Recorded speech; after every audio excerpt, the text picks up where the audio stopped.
I have a quick question. Can you hear Yes. me? Yes, I Can you I can. unmute me if need be? Yes, you can. I absolutely can.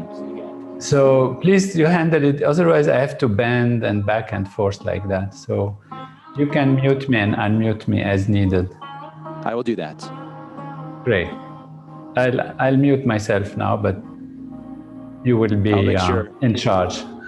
One thing that may happen though is sometimes it may not let me directly unmute you, and I may have to just ask you to unmute. That is an issue with Zoom sometimes. So we'll have to see what happens. All right. In Otherwise, which if you case, want to say. in case this happen, I'll do it so it's easier. But Okay. I'll have to bend the computer is a bit far from me, but it's Absolutely. fine. All right.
Good morning or afternoon, depending upon where you are across the United States and across the globe.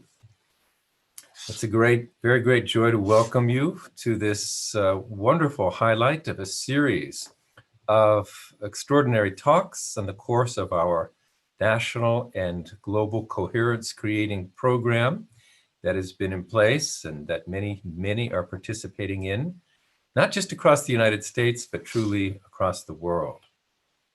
It is just 11 o'clock, and I will momentarily introduce our keynote speaker for today, but perhaps we'll give just a minute or so for those who are continuing to join, which is quite a lot at this moment. So let's just sit tight for a minute or so.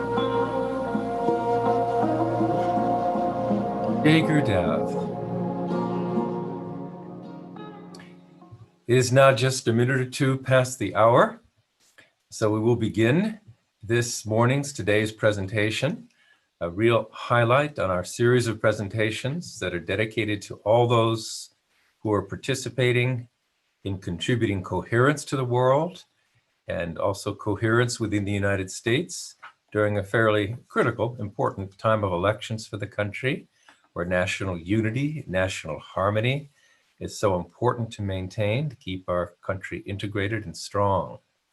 It is a great delight to introduce our speaker today. I'm John Hagelin, by the way. I'm the president of Maharishi International University, USA, and director of the Transcendental Meditation Program for the United States. Today, I get to introduce Dr. Tony Nader, MD, PhD. He is a renowned scientist, world-renowned scientist, a Harvard-trained, MIT-trained medical doctor, medical researcher, and globally esteemed neuroscientist. Dr. Nader is the international director of the many worldwide educational and charitable organizations that teach the Transcendental Meditation Program and its advanced programs throughout the world. Dr. Nader is the world's foremost expert on the groundbreaking contributions that Maharishi Mahesh Yogi made in the field of consciousness and the development of consciousness, and is the leading expert today in the science of yoga and on the many key aspects of the eternal Vedic wisdom. Dr. Nader has made new and extraordinarily deep contributions to our understanding of consciousness, the most challenging, enigmatic, and yet most important of all subjects, and is the world's leading expert on what are called higher states of consciousness, higher states of human development that come through, for example, regular practice of the Transcendental Meditation technique and its advanced programs. On top of all that, Dr. Nader is a harmonizing and unifying leader on the world stage today. A warm, compassionate, caring leader with deep concern for the well-being of all peoples, of all cultures across the planet.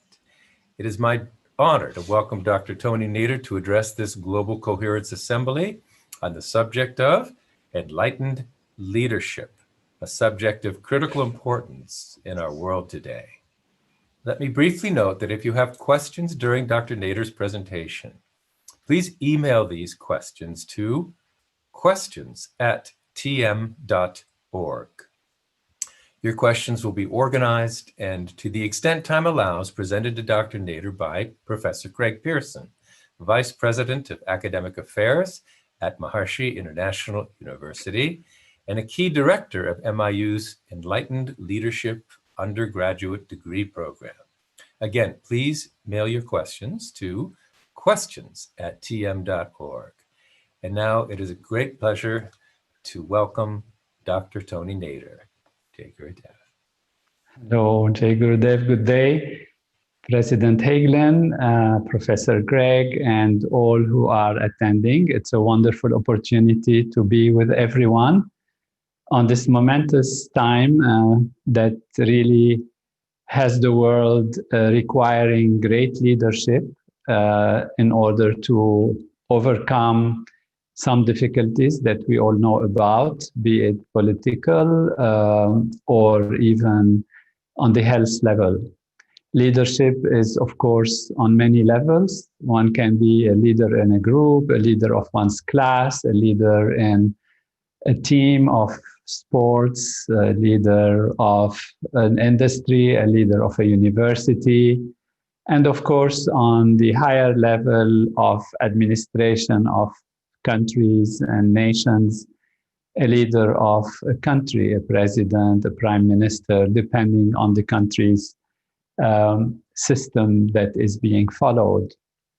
And so when we talk about enlightened leadership, it's at all these levels that we want to be able to guide those who give us the direction or the ability or the honor to represent them and guide them into a situation that improves their life, that makes their life progressive, evolutionary, healthy, happy, and fulfilling.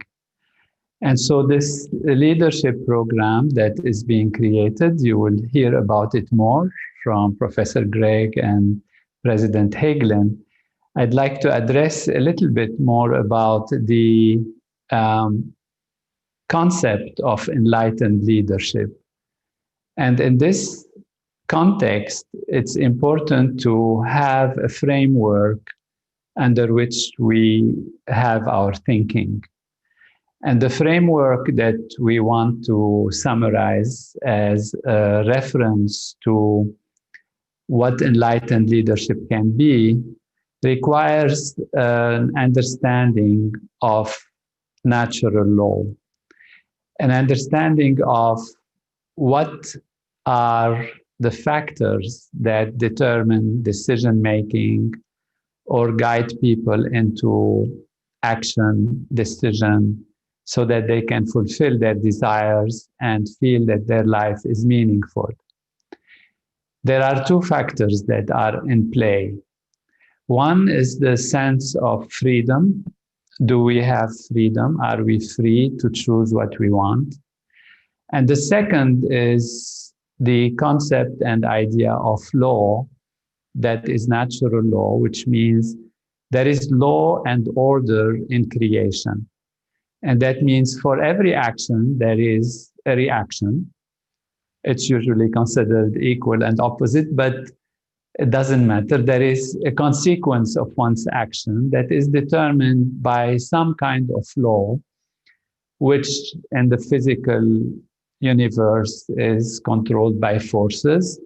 As we hear from President Hagelin, of course, and all the physicists and the chemists and the biologists, there are these laws that control and manage our physical universe, our chemical universe, and by extension, biology, and even psychology and sociology. So if there are laws in the universe, therefore, there are set kinds of reactions to all the actions that we take.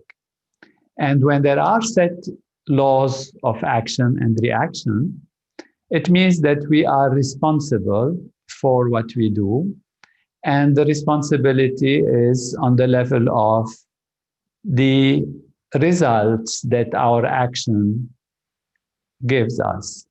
So if we do something right, hopefully we will get supported in certain ways. If we do something wrong, be it the law of the nation, the social laws, or above all, if there is a law, a law of the universe, laws of life, then they will kind of bring to us the result of our action. This is very simple. If you plant an orange tree and wait for a while, you're going to get oranges. You will not be getting banana or mango. So this is a very simple action and result, cause and effect. Therefore, there is a system of understanding whereby it is not possible to give to anyone except what they deserve, because we are master of our life. We decide what we want to do, and we make decisions.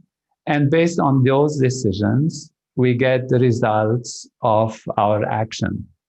Therefore, if there is a society that is at a certain level of functioning, has created certain levels of decision-making, activity, decisions for the climate, decisions for life, decisions for taxes, decisions for exploitation of national resources, relationship with foreign entities, and maybe interacting in some way with different governments, whatever that is. That can be as simple as small local laws and decisions, as well as global kind of laws and decisions that have an effect on the relationship of the nation with other nations.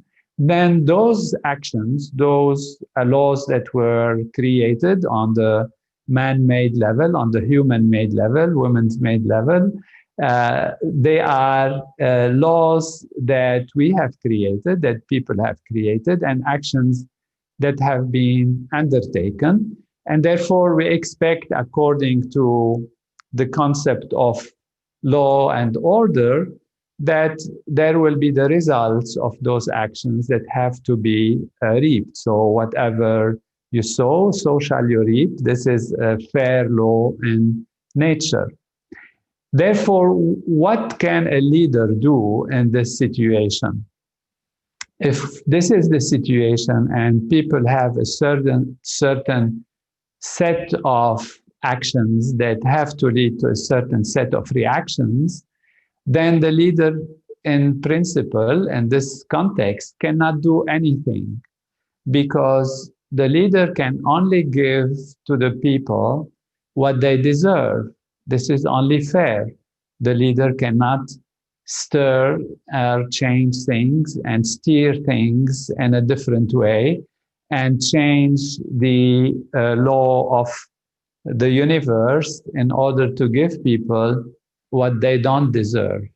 And this is not just on the sociological, social level. It's a big question of philosophy, of science even, about the determinism of the life and living and decision-making and responsibility, and can be the topic of many more discussions that I'm sure in the academic setting of the enlightened Maharishi International University and its enlightened leaders and teachers, you would be discussing and taking into consideration.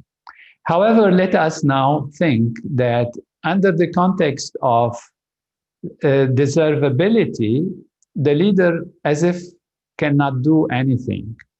And Maharishi has emphasized that the leader ultimately is the reflection of the collective awareness, the collective situation of the nation. So in order to change the leader's decision and make the leader make the right decisions, it is very important that the society itself is changed, is making the right decisions, and its deserving ability, its deservability is improved. And therefore, this is why in our understanding and concept of the importance of making a difference, we don't look as much at the leaders as we would look at the collective awareness of a nation that is the source of the inspiration and the guiding light that gives the leaders their direction, so that the leaders can give to the nation what the nation deserves. It can sound colossal work. How can you change the lives and decision makings of everybody in society? But with the research that has been done on consciousness and the transformation of consciousness through the groups of people who meditate together, practice transcendental meditation together, and practice the advanced techniques together of the siddhis, what we call the siddhi program, which is, siddhi is a term in Sanskrit that means perfection, that is perfection in thought. We have seen, and this, the Maharishi International University has participated in a great way in the research. It has been the scientists of MIU who have started this research with Maharishi's guidance and led it throughout different phases that you, I'm sure, have heard about, that by transforming society and leading society to a higher state of consciousness through the group flyers, through the siddhi program, through group meditations, that we can create coherence and then, therefore, deserve ourselves as a nation and as a world leaders that make decisions that are life-supporting, evolutionary, and fulfilling for the needs and goals of every individual and every family and every state and the whole nation and the whole world. So there is a global effect that is happening, and that is why these coherence effects are very powerful and actually very fundamental and important in leading to a better leadership. So this is one aspect which is most fundamental and remains true. However, we are talking also today about enlightened leaders. So if the leader is a mirror of the collective consciousness, then the leader is subject to the collective consciousness. What can an enlightened leader do to transform the situation in the nation? An enlightened leader first has to have an awareness that is not subject to the changes and to the collective awareness of the nation. And that happens when the leader is at least in cosmic consciousness. Cosmic consciousness is a state of awareness that is gained by regular practice of transcendental meditation that allows the mind to settle and go to pure consciousness within oneself, experiencing the true nature of oneself, which is the unified field of natural law, which is a field of pure being, pure awareness, pure consciousness, that all those who practice transcendental meditation know and experience. As you continue to practice this technique and dive to the self within the self, then this awareness of the self gets established on a permanent level in due time. And one rises to the state where you never lose this sense of being always aware of one's own true nature, which is the unified field, the field of all the laws of nature, the field from which all the laws of nature that manage the entire universe, including individual life, social life, national and international life. And established in that field, which manages all the outer expressions, one is then called liberated. In Sanskrit, there is a term for that. It's called moksha. Moksha means liberation, liberation from the boundaries of perception. Usually, when you look at something, your whole consciousness is absorbed by it. Whether you're looking at a flower, you're having a thought, you're having a feeling, then you are conscious of something, always conscious of something. And conscious of something means your individuality as yourself, your true self is now absorbed by the experience of the object.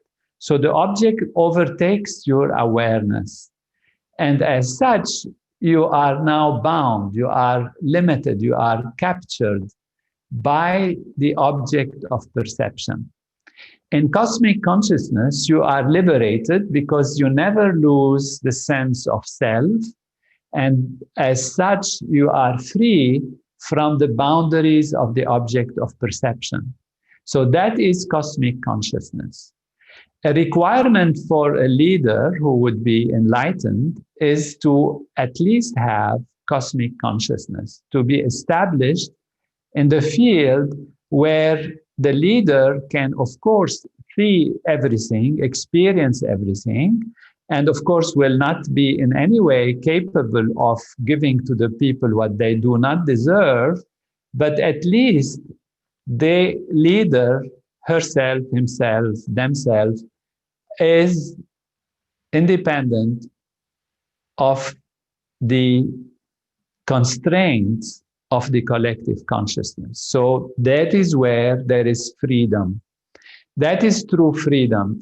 An enlightened leader is a free leader. Now, this free leader is not only free from the boundaries of the constraints that society and the actions of society imposes on them, but the true leader is able to make a change in society. And how they can make a change is by raising the collective consciousness of society. So a true enlightened leader, number one, will realize that there is something called collective consciousness, and will raise that collective consciousness by creating groups that are have been scientifically proven to actually make a difference in the collective consciousness of society. This is the only effective way of making the nation grow and advance and having the leaders able to make a difference, because they are no more themselves bound by what is imposed on them by the collective turbulence or the collective incoherence or coherence, but in the wrong direction of society. And then they can do what is good. They can do what can raise individual and social and national life to a higher level of achievement and fulfillment. So the leader can do something, definitely, but the leader does it through raising the collective awareness of society, through improving consciousness in society. And therefore, an enlightened leader is a leader who is in higher state of consciousness, which means is liberated, is freed from the boundaries of perception and from the imposition of the changing relative world, being established in the field of unity, in the field of wholeness, in the unified field, which is itself the manager of all aspects of life. So when we have laws in nature, when we have laws on the national level, laws for society, laws for groups, laws for industry, laws for health, laws for that, these are different laws that have been created on a human level, depending on the level of understanding of those who create those laws, and depending on the deserving ability of the people whose these laws have to be applied on. And these laws are sometimes perfect, sometimes not so good, and all depends, of course, on the situation and circumstances. When I say these laws that are not so perfect, I'm talking about the human-made laws. But there are laws of the universe. There are laws of life. There is order in creation. And the order in creation is always evolutionary, always to create new waves of possibilities for growth and development. And they are fundamental laws that are in the ancient Vedic literature called Veda and Vedic literature. and they are all present within us as human beings. Most great leaders, religious leaders, spiritual leaders, wisdom leaders, great philosophers have expressed this reality of humans as being truly made in the image of the divine, that the kingdom of heaven within us, that we are wholeness, we are totality as expressed in the Veda. Aham Brahmasmi, everything is totality. I am wholeness. I am that reality. And the research has shown that this reality is true on the physical level as well as the mental level, that we are actually an embodiment of all the laws of nature. And that is why we are able to experience those laws, and we are able to experience higher states of consciousness, from cosmic consciousness to glorified cosmic consciousness, which we can call divine consciousness, to ultimately unity consciousness. And that is a fascinating topic. Everyone would be great to read about and learn about and discuss. And that is really the ultimate leadership that can make a difference for individuals and for society.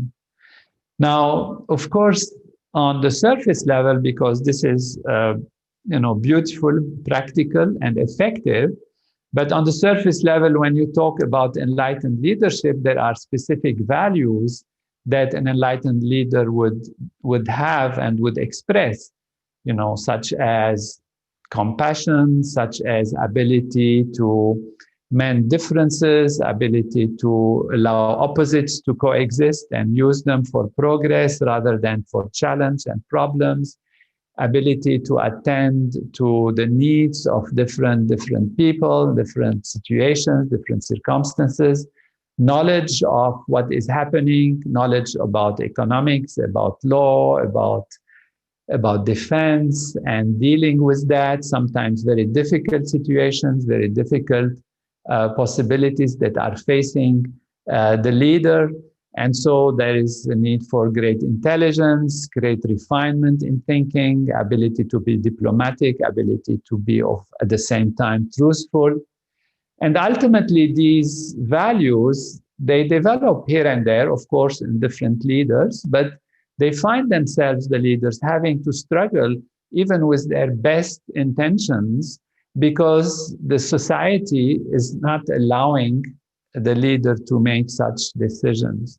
Now, these values are very important. One can think of them on the surface level, but ultimately, these values are automatically gained and developed and are able to be assimilated and become part of the leader when the leader's consciousness is free from stress and strain, when the leader is themselves have freedom, that freedom that we talked about, when the leader is not subject to limitations and boundaries and fears, when the leader is able to think globally for the good of all, and when the leader is not caught by one's own personal importance, one's own personal desires, one's own personal gains, but for the gains and desires of the whole society. And this happens spontaneously when the leader is having that level of inner fulfillment, inner enlightenment. Then they are established on the level of fullness, because they have realized that they are everything. They are the unified field. And in that realization, on the level of cosmic consciousness, I am totality, I am wholeness, then there is no sense of fear, no sense of lack, no sense of having to benefit oneself personally or having to manipulate anything, whether it's news or events or lobby or situation circumstances. They are now free from all of that, but they, of course, can lobby, they can talk, they can guide, they can direct. But from this fullness perspective, which we can call the fullness of a parent who is enlightened. And therefore, true leadership, enlightened leadership, is a parental role. It's not the role of taking pride in one's function and thinking that as I'm a leader, people are here to serve me, and therefore I want to benefit from having acquired this position of honor and importance. But the leader then will naturally feel, I am here for service. I'm here to give. I'm here to nourish. I'm here to take care of everyone as if they were my intimate life children. So that is why an enlightened leader plays a parental role towards everybody. A leader of a nation, the nation is the responsibility of the leader looking at the nation is as if it's a parent looking at their children in the most intimate, loving, caring, supportive way. And that is not possible if there is a sense of fear, a sense of limitations, a sense of what will happen if I do this. Maybe some people will like it, some people will not like it. Next time they will vote for me, the following time they will not vote for me. If I do this, then I have to satisfy them in that particular way or tell them that particular story so they can vote for me. Whereas I know within myself that this is not what is the best for them. And I know within myself that this is not what I'm going to do, but I have to do it and I have to say it right now. And maybe I'll change my mind later. Who cares? The main thing is to get the votes. All of this is not enlightened leadership. All of this is leadership based on limitation, on boundaries, on fear, limitations of life, limitations of understanding, limitations of leadership. And this really cannot be changed on the surface level. You can tell somebody to be compassionate, to be caring, to be thinking of the good of all. But if within themselves they feel, I don't care, I want to care only about my interest and my interest of even just my party or my group or my small limit rather than the interest of a nation, the interest of everybody, then that leader would say, okay, I have to say that, but it's hard for them to integrate them in their consciousness. And then what they'll do is they'll have a conflict between what they think they should do, what they would like to do, where their interest is. And conflict is a great problem in leadership. This particular kind of conflict is a huge problem because there is lack of consistency, lack of constancy, lack of responsibility, and the leader themselves become stressed and strained, and that creates tension in their awareness. So they go out on the surface, they become on the surface like a football of situations and circumstances, having to react in immediate ways to what they are facing, rather than being anchored in the self, anchored in the unified field, not the self as a small self, because we might misunderstand this as if to say, oh, they are self-referral only means selfish or self-individual, they don't see wholeness. That is not the true self. That is the limited self, which is the characteristic of unenlightened leaders that see themselves in a specific box, in a specific way. But the true leader is a leader who knows that the self of their self is the same self of everything and everyone.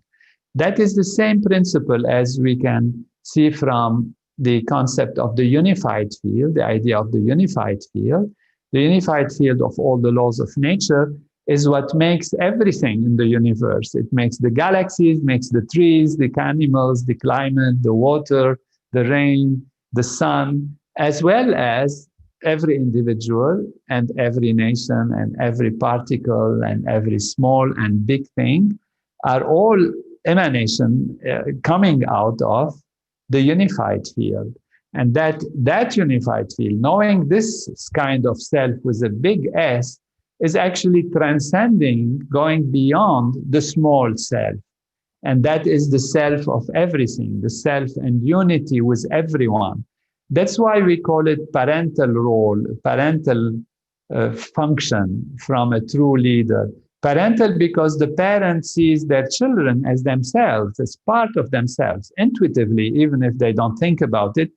Independently, they don't have to think they have the same DNA as me and I have the same DNA, and therefore intellectually I have to take care of them.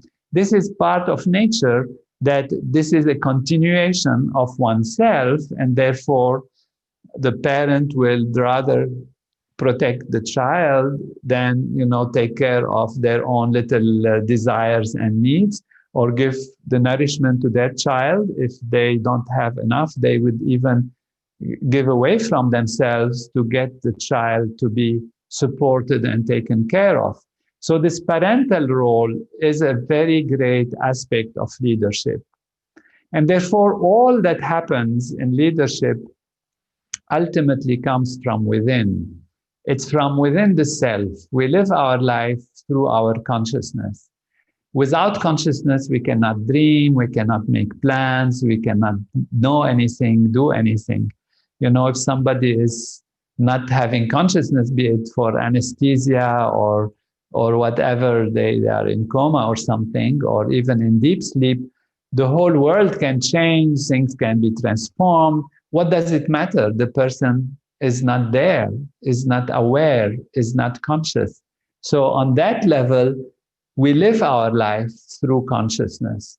Consciousness is the screen on which the movie of life happens. And it happens not just as a projection on that movie, but it's a screen that itself, like an LCD or an OLED kind of screen with its own computer and processing systems within it, produces the movie and allows us to see it.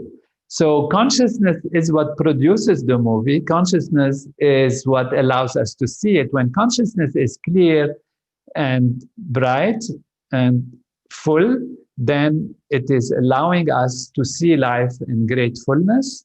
It allows the leader to be aware of so many different factors and allows the leader to compute more factors than a stressed leader can compute in order to make the right decision.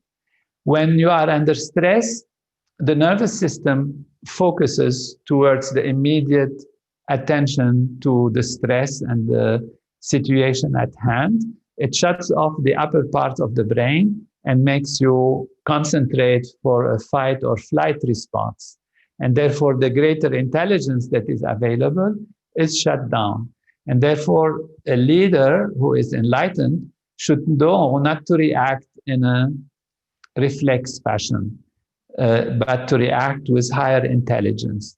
And that is the leader who is liberated, who is free, who is established and anchored in the self, in the pure being, anchored in the unified field, which is the field that manages the entire universe, where all the laws are present, and therefore spontaneously the leader from within computes the different variables that are affecting a situation and makes a decision based on true knowledge, on deep knowledge of the self in a wise, caring way.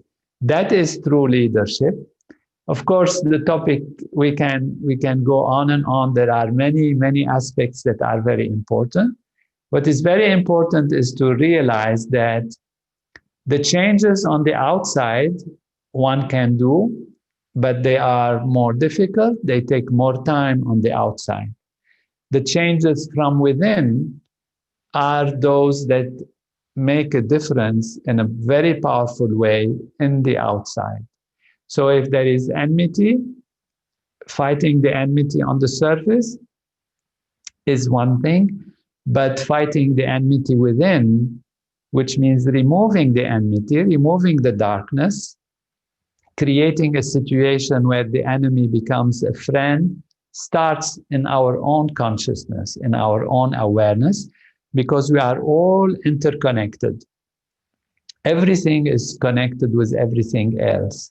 And the true leader is a person who knows that and who sees everything as oneself in a highest even state of consciousness than cosmic consciousness, in the state of unity consciousness, where one sees everything as oneself, and then one is acting always for oneself, but oneself includes every individual, it includes every tree, every animal, every climate, every water, every river, every aspect of every other nation that appears to be different, but that is acknowledged as being also part of my infinite self, of my enlightened self.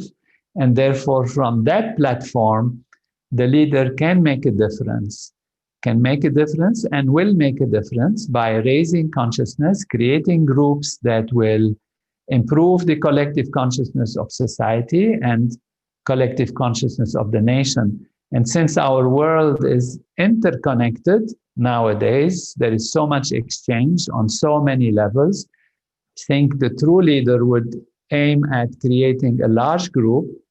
And the research has shown that the square root of 1% of the population is enough to make a big difference.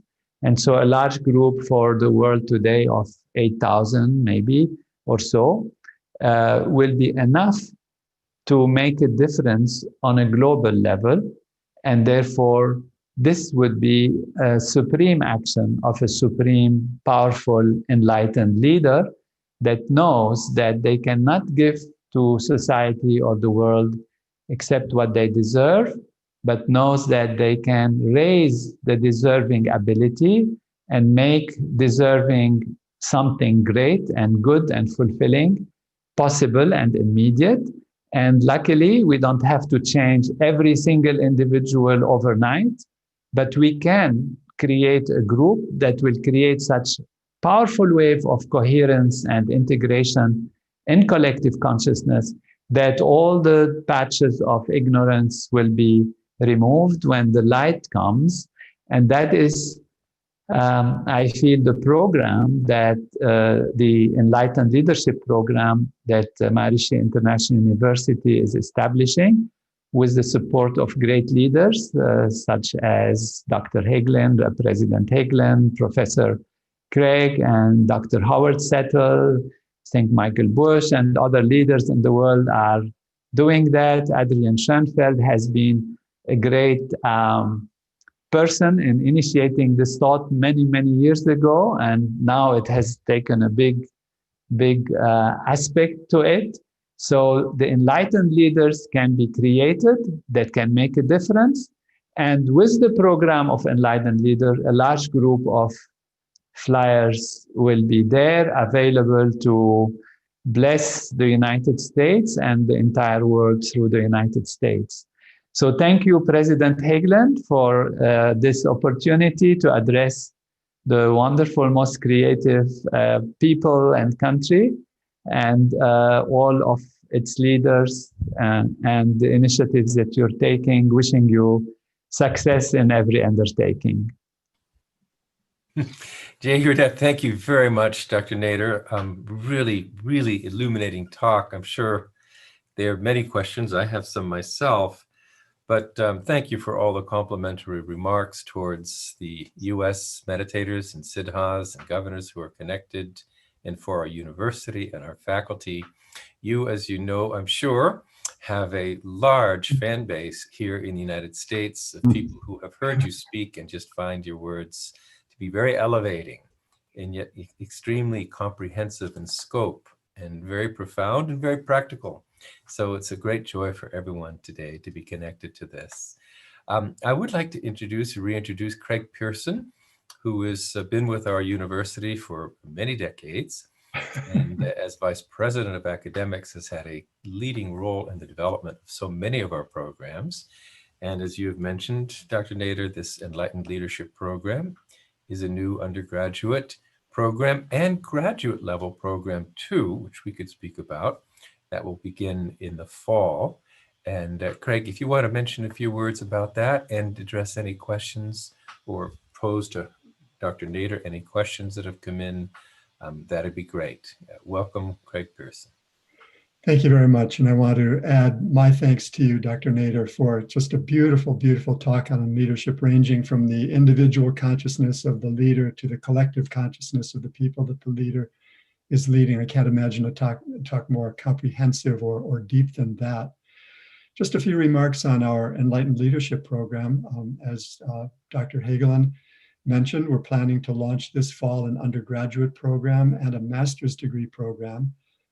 The undergraduate program will have 3 clusters of coursework, and the first one we've called Leadership Begins Within.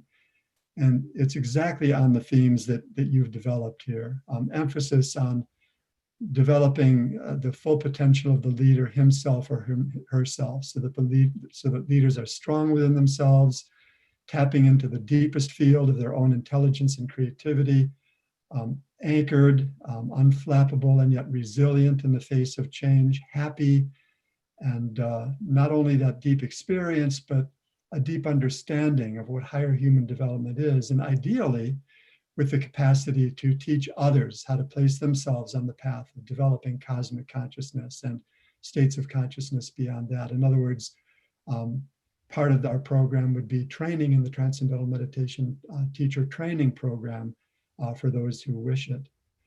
So that is the first of 3 areas. And the second of the 3 is how to be a powerful communicator, because leaders need to communicate their vision. They need to be good listeners. They need to be effective speakers and writers and public presenters. And so that is another skill and body of knowledge that we'll develop. And then thirdly, another cluster of coursework has to do with just the practicalities of managing and leading an organization. One needn't be an accountant, but one should be able to speak with an accountant and understand a spreadsheet. And one doesn't need to be an expert in human resource management, but one needs to know basic principles of that and marketing and so on. So those are the 3 basic areas. We have some really nice questions that have come in, questions that you've touched on. But here's one. You've mentioned that the leader is the reflector of the collective consciousness of the nation. And you said that the leader raises the collective consciousness of the nation. How do you reconcile those 2 statements? By having the leader inspire the people to rise in their collective consciousness and therefore increase their deserving ability. You know, it is one thing that the leader reflects the collective consciousness, and therefore the decision-making of the leader is subject to what people can get, what people deserve. This is a law of nature. It's another thing that actually people can be guided, inspired to do something that will improve their deserving ability. So the leader who is enlightened is free from the overwhelming pressure and boundary of the collective consciousness, and therefore has the ability to inspire in the right direction. That comes to the second topic, which we have not elaborated, and that is the topic of freedom. So although there is determinism in the laws of nature, there is still the freedom to make a difference. And the freedom is, how can freedom be within the context of laws of nature is a different story, but there is always the ability to make a difference. And you can make a difference, you know, in different ways. If you plant an orange tree and then a few years later you come to the tree, but you have so much oranges that you would love to have some mangoes, and you find yourself pressured by your decision, you can still have the freedom to take the oranges to the market, sell them, and buy some mango. Or you can exchange them with mango. So you're still getting your oranges, but there is always a possibility of making a difference in your decision at that point, because we have that freedom that is there. Now, freedom increases with being free. That's an obvious statement, but being free means on the level of consciousness. The more one is established in pure consciousness, the more one is in the field of all possibilities. And therefore, the less one is subject to karma, if you would like, the cause and effect. One is liberated. That's why we call it moksha, liberation. One is liberated from these boundaries because one has reached the field of unboundedness and field of possibilities. In that field, one is free, one is truly free. This is where true freedom comes. And from that field, one can make a difference, one can change things, one can improve things. And a leader who is free like that can create a group of flyers, can inspire people to meditate, feels it is important, understands the importance of that, and therefore make a change in collective consciousness that will itself remove its own stresses and become more free and become more deserving. So that is how an enlightened leader can actually make a difference. It cannot force on the people anything that they don't deserve, but the leader can improve the deserving ability by raising the collective consciousness of the nation. Very good. Thank you. Beautiful.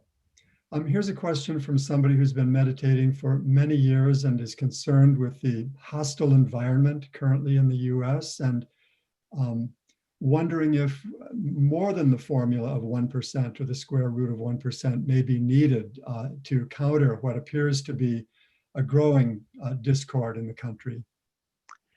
I think if we do 1% or square root of 1%, we are all fine. We have had unfortunate natural kind of experiment. I say unfortunate because it's like the control group. You never want to have a control, group when you have a treatment that actually works. And this is part of the ethics of research, that when you find that a treatment works, you immediately have to stop the control group and apply the actual active treatment so that everybody can benefit from it. We've had large numbers of people flying in the domes in the United States, and large groups for different reasons, pundits, etc. And the situations were very different and would have been considered as a treatment group that was showing growth and progress and evolution in the nation. And then, unfortunately, nature did the control kind of situation in a way as if wanting to show us the effectiveness of this program. And nowadays, we know that we don't have so many flyers. So when we can say, when we ask the question, is 1% not enough? Because look at what's happening. But let's have 1%. Let's have the square root of 1% first, and then we will see how effective it is. So we are not yet there. And of course, there will be, in your question, a different aspect, which is the fact that every country is interconnected with every other country. You know, the products that we have made in China, made in Taiwan, made in Korea, made here, made there, they are part of our consciousness also. People change, they travel, businesses are established in all parts of the world, US businesses, industries, and all of that. And that makes the whole world having an effect on the collective consciousness. So your question is in the right direction. And that is, maybe we do need a much larger group so that the whole world is influenced.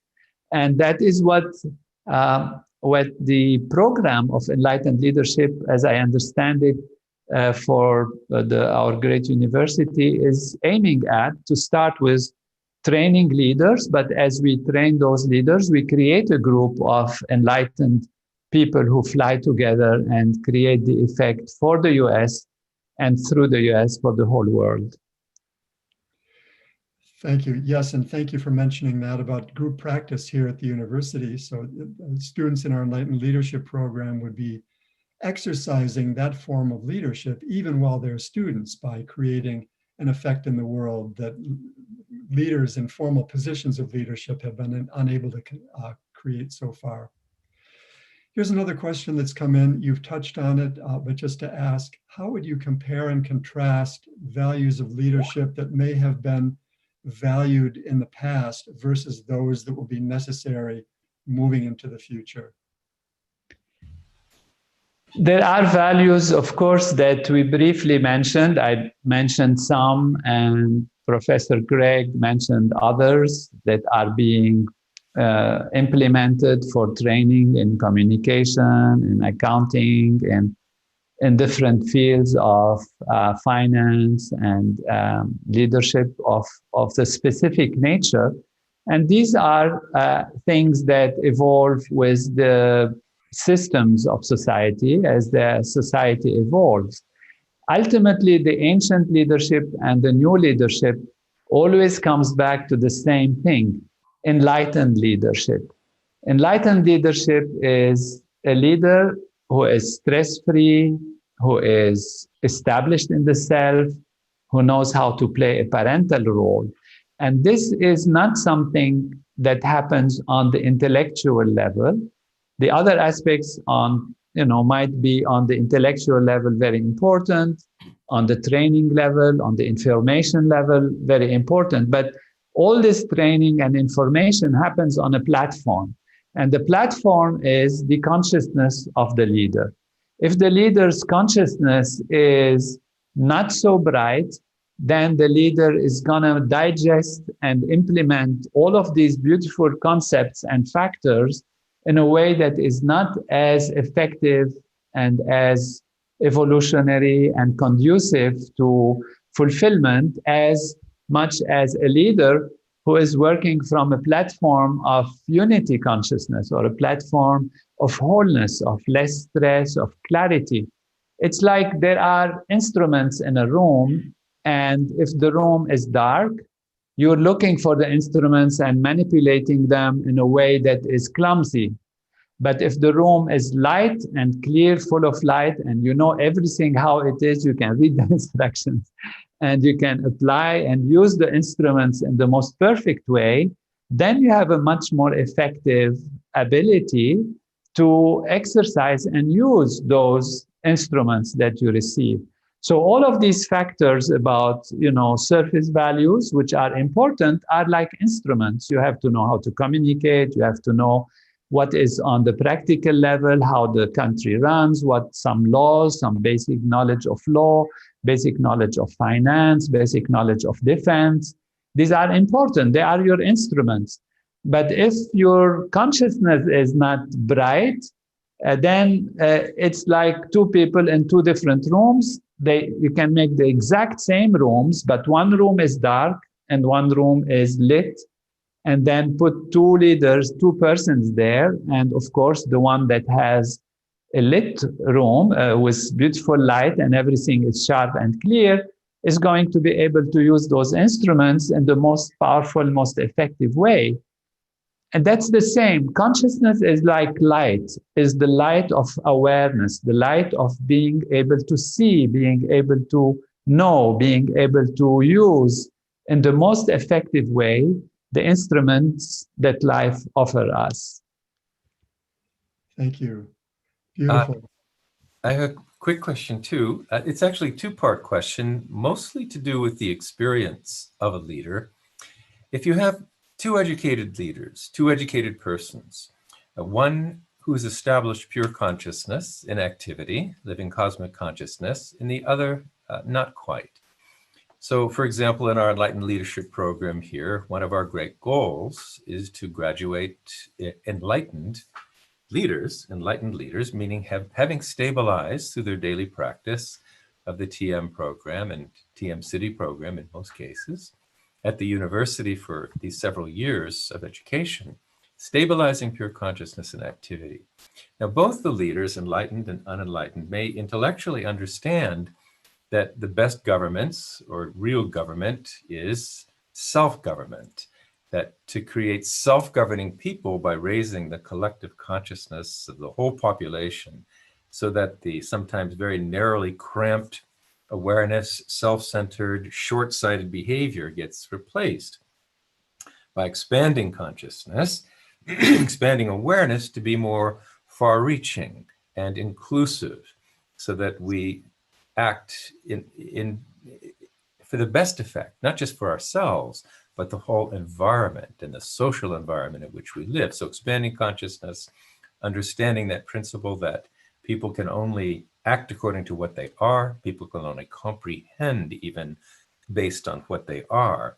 So elevating the individual consciousness, expanding consciousness to create self-governing individuals who behave spontaneously, rightly, that we can both leaders understand. One is not in the fortunate experience of having stabilized the experience of pure consciousness, sitting in the Oval Office. They intellectually know what to do. They're working on it. They have, problems in the nation. Perhaps those problems are improving. But what is the experience of governing like for someone who is sitting in the Oval Office and is vigorously working on the solutions, and the other in the Oval Office, vigorously working on the solutions, but established in the state of cosmic consciousness? What motivates those two people? Is it the same, or is there some difference in the experience and the motivation of an intelligent leader versus an enlightened leader? It will be different in many ways. Of course, there will be similarities in some ways, but the basic difference is one is free from the binding collective awareness and less exposed to the stress of the situation, therefore using more intelligence and finding better solutions. Whereas the other, who is not in cosmic consciousness, will know what to do, ask what to do, think what to do, but when something happens, they have not yet freed themselves from the binding effect of situations and circumstances, and the stress that comes to them might put a dent and therefore limit their ability to make the best decisions. We used to take an example, a person who is stressed or relatively stressed and is exposed to a new stress. The new stress leaves an imprint, leaves a mark, if you like, on their nervous system that could be similar to, if the person is stressed, similar to creating a line and a stone. And therefore, it will take a long time to be removed. Somebody who has more flexible nervous system, and therefore more in the direction of enlightenment, then the stress and the dent that is created in them is like creating a line in the sand. So that's much easier to remove, but you can still see it, and it might take some time. On a higher level of consciousness, it is like creating line in the water. So as soon as you create it, it kind of goes away. In cosmic consciousness, it's like creating line in the air. And therefore, as soon as it is kind of created, it goes away. So depending on the level of enlightenment, the person who is receiving an information or facing a situation might have a dent in their nervous system, in their awareness, that might modify their ability to make the decision in the most effective way, because there is a filter that has been added. And that filter is that particular information, and they have to deal with it. Although they have the best predispositions, the best preparation, but based on the level of consciousness, the impact of the information will be different.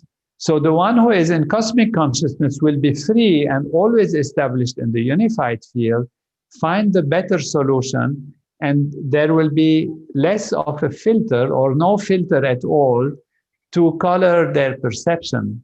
Their perception remains clear and bright, and then on the personal level, because that's part of the question, they will not experience the stress, and therefore the stress will not accumulate, they will clear it up. It will clear up as if a line in the air in cosmic consciousness, and therefore will be more free to think and act for the benefit of the whole without themselves having to face the weight of situations and circumstances. That's beautiful. It's very beautiful. I do have a part B of this question. It takes the two leaders, one established in cosmic consciousness and one in unity consciousness, because you started to talk a little bit about that, and it was really beautiful and fascinating. So in cosmic consciousness, you were just describing that person is content. That person really is fulfilled within. They experience their inner nature as unbounded and eternal. So they need nothing really for themselves. And you could imagine they're only motivated for the love of others and benefit of others. They act on behalf of others. That's very nice. It's very pure. There's no self-motivation, no violations of the emoluments clauses, no need to enrich oneself in that state. But then the experience of a leader in unity consciousness must also be obviously for the good of all. How does the experience differ in cosmic consciousness versus unity consciousness? Experience differs on the level of the experiencer in this case. It's like the level of fullness, the level of wholeness and personal joy and bliss that the experiencer is having. In terms of action, they will be similar. There will not be like a better decision making by the person in unity consciousness than the person in cosmic consciousness. But the personal fulfillment, what it does to your nervous system, what it does to the changes in your own physiology and the development of the experiencer's own personal joy of the bliss of experience will have a different character, a different characteristic. Because the person in cosmic consciousness will have that duality that will feel established in the self and performing action from the self, which means being an instrument of natural law, of totality and wholeness.